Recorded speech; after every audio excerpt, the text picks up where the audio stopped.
Kanchan Ibrahimpur.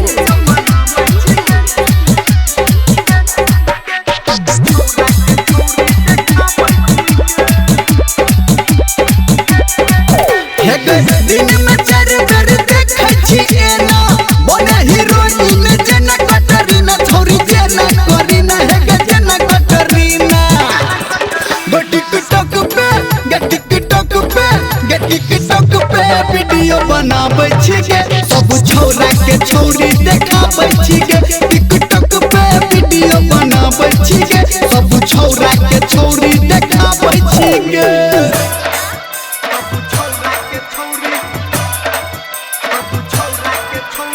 Singing by Power Star Kanchan Ibrahimpur.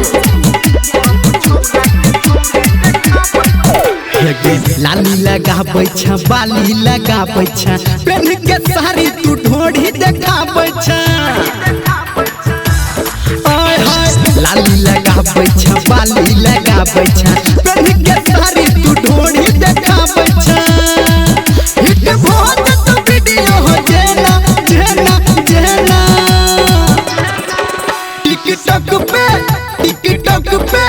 TikTok Pay video बनाबै छी गे सब छौरा के छौरी देखाबै छी गे टिकटॉक पे वीडियो बनाबै छी गे सब छौरा के छौरी देखाबै छी गे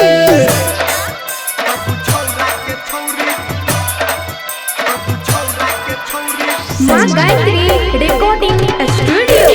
कंचन इब्राहिमपुर।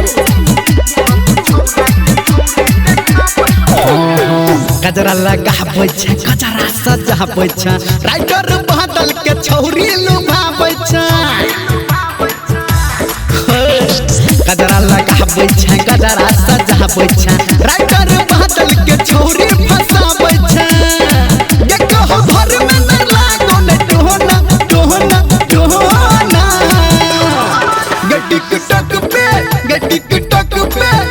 टिकटॉक पे वीडियो बनाबै छी गे सब छौरा के छौरी देखाबै छी गे टिकटॉक पे वीडियो बनाबै छी गे सब छौरा के छौरी देखाबै छी गे